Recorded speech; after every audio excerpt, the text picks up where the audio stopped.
하늘다람쥐와 날다람쥐, 많은 분께서 구분하기를 어려워하십니다. 이 영상을 끝까지 보시고 무엇이 맞는 표현인지 직접 판단하시기 바랍니다. 날다람쥐, 학명 페타우리스타 류코제니스, 몸 길이 400에서 450mm, 꼬리 길이 250에서 360mm, 몸무게 900에서 1500g. 하늘다람쥐, 학명 프테로미스 볼란스, 천연기념물 제328호로 지정. 몸 길이 101에서 190mm, 꼬리 길이 70에서 121mm. 여기서 몸무게를 알고 싶었으나 사전에는 등재되어 있지 않았습니다. 그래서 최대한 몸 길이나 꼬리 길이가 비슷하고 더군다나 같은 아시아 지역에서 서식하고 있는 일본 하늘다람쥐를 찾아봤습니다. 일본 하늘다람쥐, 학명 프테로미스 모몬가. 한국 하늘다람쥐와 같은 프테로미스 속에 있으므로 전혀 다른 속과 비교하는 것보다 훨씬 근거의 뒷받침에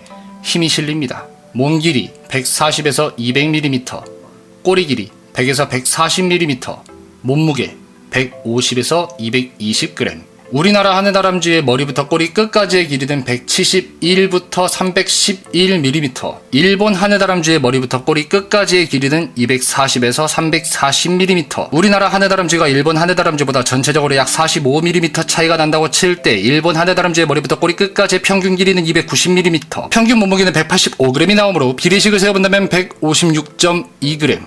즉 우리나라 하늘다람쥐의 몸무게는 평균 156.2g으로 추측할 수 있습니다. 여기서 중요한 거, 몸 길이와 몸무게 기억해 두시고 영상 쭉 보세요. 여기까지는 국명에 한해 알아본 것입니다. 그렇다면 동물 분류학적인 구별은 어떨까? 저는 일개 유튜버일 뿐이라 정확한 지식이 없기에 한국동물분류학회라는 곳의 학회장님께 직접 전화를 드려 자문하기로 했습니다. 네, 수고합니다. 저 다름이 아니고 뭐 좀 여쭤보려고 전화드렸습니다. 예, 실례지만 어디신데요? 그냥 일반 사람인데 한국동물분류학회 학회장으로 등록이 되어 있으셔서 전화번호를 네네. 제가 감히 찾아서 예. 전화드립니다. 그런데요? 예. 다른 게 아니고 동물분류학 관련해가지고 제가 자문을 구하고 싶은데 답변 좀 어떤 해주시지. 쪽으로요? 하늘다람쥐 관련해가지고 제가 한번 여쭤보려고 싶습니다.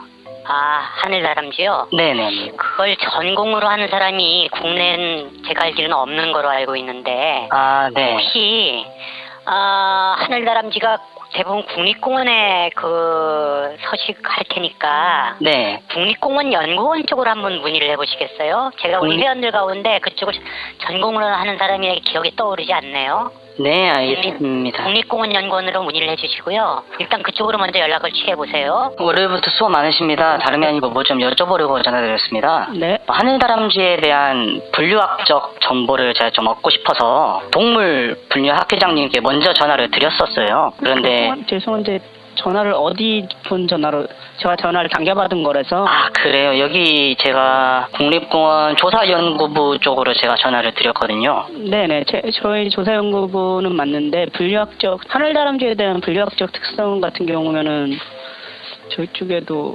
잠시만. 동물분류학회 학회장님께서 이쪽을 추천해 주셨어요. 그래서 한번 전화드려봤습니다.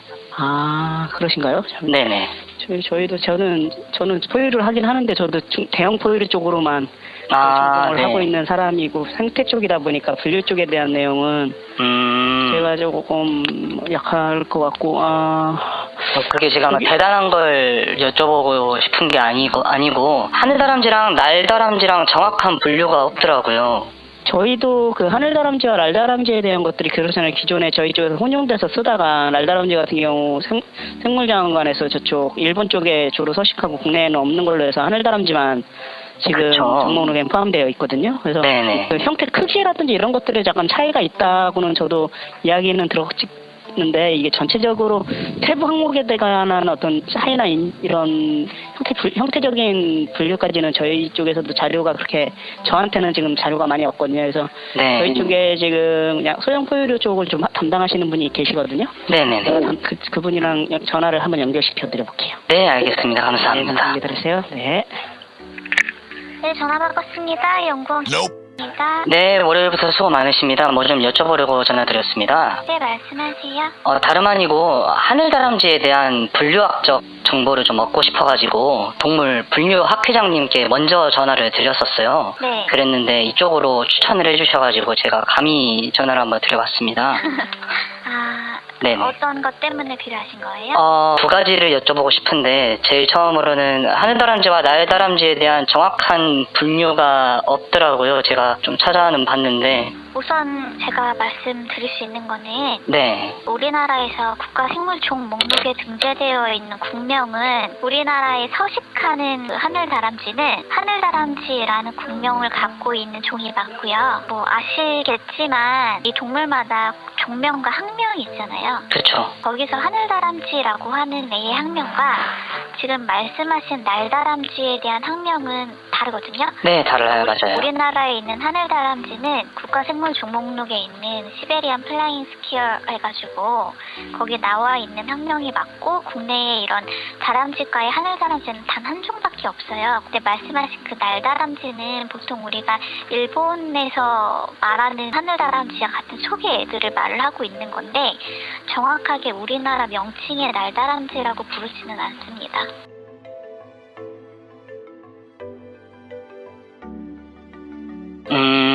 네, 알겠습니다. 네, 우리나라에는 하늘다람쥐 한 종만 지금 그렇게 생긴 애들, 그 속에는 거기만 지금 속해 있는 애들이고요. 국립공원연구원분의 말씀을 종합해보면 첫 번째, 하늘다람쥐와 날다람쥐는 과거 혼용돼서 쓰고 있었다. 지금은 국명이 분리됐다. 두 번째, 우리나라 하늘다람쥐는 프테로미스 볼란스 한 종만 서식한다. 세 번째, 날다람쥐는 우리나라에 없고 일본에 있다. 프테로미스 속과 다른 속이다. 여기에 추가적으로 글라우코미스 속을 미국 날다람쥐로 불러도 분류학적으로 문제가 없는지 물어봤습니다. 그러면 제가 하나 더 여쭤보고 싶은데 날다람쥐 족의 속으로 분류되는 것들 중에 하늘다람쥐라고 하는 아까 말씀드렸던 프테로미스 속과 글라우코미스 속으로 분류가 돼요. 근데 그 글라우코미스 아이들을 우리나라 말로 번역을 했을 때 신대륙 하늘다람쥐라고 소개가 되어 있던데 이 친구들을 신대륙 날다람쥐라고 바꿔서 부르는 것도 분류학적으로는 문제가 없을까요? 그거는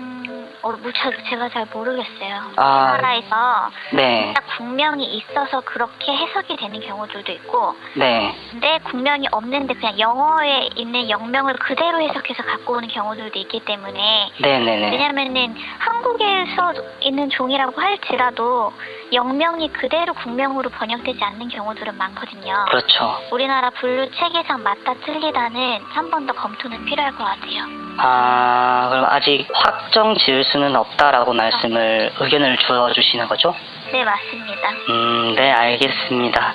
너무 감사합니다. 네, 수고하세요. 네, 좋은 하루 되세요. 들으셨죠? 국립공원연구원에서 소형 포유류 전문으로 하시는 분도 확정할 수 없답니다. 국어적 표현에서는 확답을 얻을 수 없었으니 외국에서는 어떻게 표현하는지 확인해 보겠습니다. 멀리 갈 필요도 없어요. 일본 날다람쥐, 학명 페타우리스타 류코제니스, 영명 제페니스 자이언트 플라잉 스퀘어. 자이언트, 크다라는 얘기죠. 국어적 표현과 방금 전화한 내용을 종합해보면 날다람쥐는 하늘다람쥐보다 크다는 전제를 포함합니다. 그렇다면 국명으로 날다람쥐라고 불리는 종들이 이름 앞에 모두 자이언트가 붙는지 확인해봤습니다. 그 전에 생물 분류, 개, 문, 강, 목, 과, 속, 종, 이것들은 세분화가 됩니다. 과와 속 사이에 족이 있는데 모든 날다람쥐, 하늘다람쥐들은 날다람쥐 족에서 갈라집니다. 이제는 그 족의 하위 속을 알아봐야겠죠? 북중국 날다람쥐 속, 이하 날다람쥐 속은 생략하겠습니다. 큰 검은, 털북숭이 발, 남다파, 카슈미르, 양털, 화살꼬리, 호스필드, 피그미, 난쟁이, 검은, 복치, 날다람쥐 속, 그리고 하늘다람쥐 속, 신대륙 하늘다람쥐 속, 이렇게 나뉩니다. 그런데 앞에 자이언트가 붙는 종들은 일본 날다람쥐가 속해 있는 날다람쥐 속의 모든 종들, 그리고 남다파 날다람쥐 속의 라오스 큰 날다람쥐 뿐이었습니다. 여기서 할 수 있는 것은 자이언트가 앞에 붙는다면 반드시 날다람쥐라는 국명이 붙는다는 것입니다. 그리고 자이언트가 붙는 종들은 모두 총 길이가 90cm 내외거나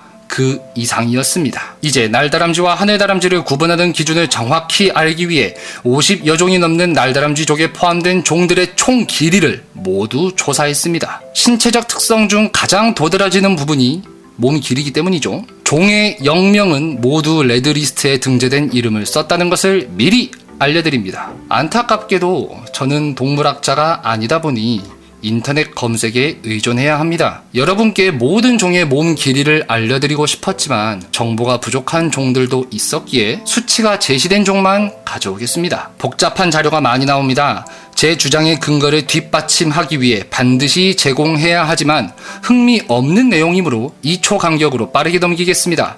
필요하시면 각 자료마다 정지 버튼 누르고 확인하시고 인터넷으로 대조해보세요.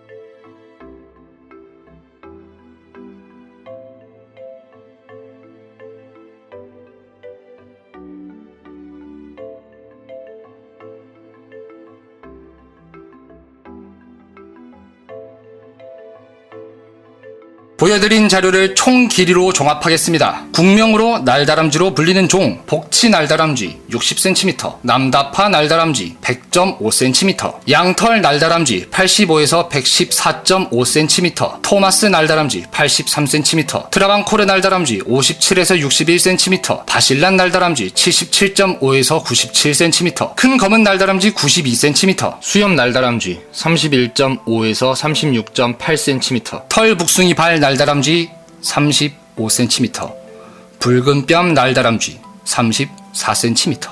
북명으로 하네다람쥐로 불리는 종, 시베리안 하네다람쥐 17에서 32cm, 일본 하네다람쥐 24에서 34cm, 북부 하네다람쥐 25에서 37cm, 남부 하네다람쥐 21에서 26cm. 다시 종합하자면 날다람쥐는 하네다람쥐보다 큽니다. 이름이 날다람쥐라고 붙은 종들은 하네다람쥐라고 붙은 종들보다 총 길이가 긴 경향이 있습니다. 경향이 있다고 설명한 것은 털북숭이 발 날다람쥐나 붉은 뺨 날다람쥐 같은 예외가 있기 때문입니다. 그런데 국립공원연구원에서도 하네다람쥐를 전문으로 하는 사람이 없다고 했으니 공식적인 연구원 중에는 없다고 보는 것이 맞을 것입니다. 그렇다면 수의사 자격을 취득하고 동물병원에서 13년째 하네다람쥐를 전문으로 치료하는 백철승 루블리제 대표에게 전화를 해서 물어보겠습니다.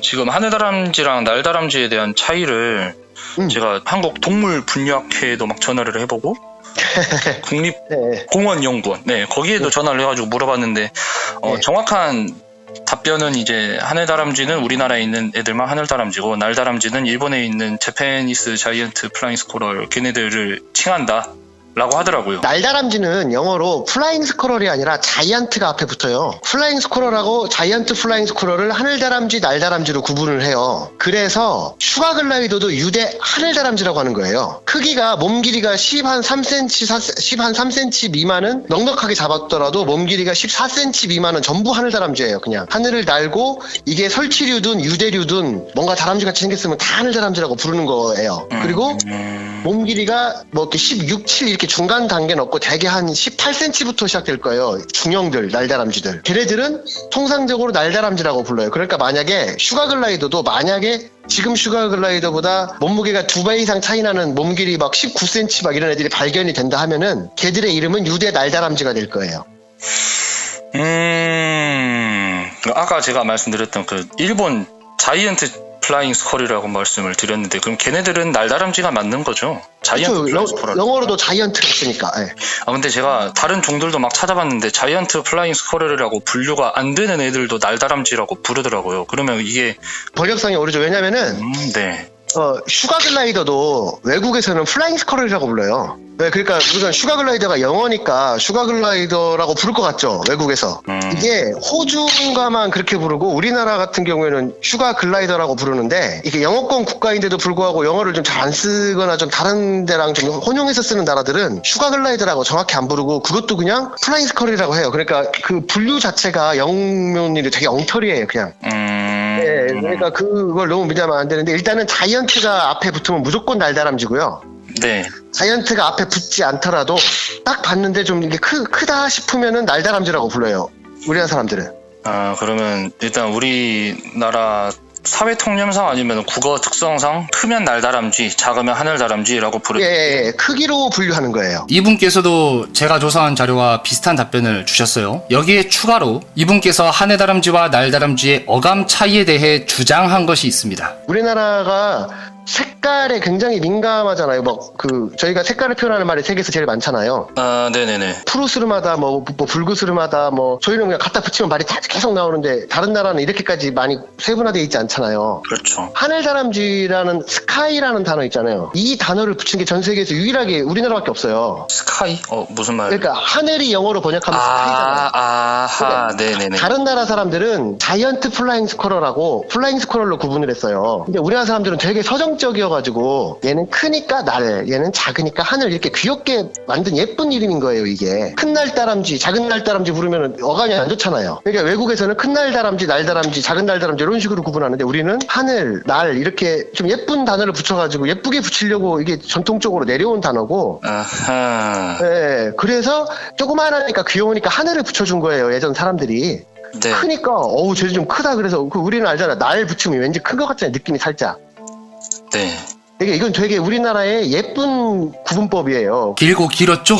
샛비형이 내린 가정, 이것의 종합을 내어봅시다. 국명으로 하늘다람쥐와 날다람쥐는 크기로 구분이 가능할 수 있으며 그 기준은 대체로 30에서 40cm로 추정됩니다. 기준보다 작으면 하늘, 크면 날을 붙이는 경향이 있습니다. 영명에서 자이언트를 붙이는 기준은 90에서 100cm 이상으로 추정됩니다. 하늘과 날은 우리나라 어감의 특성을 개체의 크기와 접목시켜 놓은 것이라고 할 수 있습니다. 우리나라 하늘다람쥐와 일본 날다람쥐만 각각 하늘다람쥐와 날다람쥐를 국명으로 하여 정확히 구분하고 있습니다. 그러나 동물학자들이 정확히 규정 지을 수 있는 기준을 제시하기 전까지는 정확한 기준이 없으므로 외국종의 경우 국명으로 표기할 때 이름 뒤에 날다람쥐와 하늘다람쥐를 혼용하거나 혼동할 우려가 있습니다. 만약 단순하게 하늘다람쥐와 날다람쥐의 구분 기준이 몸의 총 길이와 무게라면 털북숭이발 날다람쥐,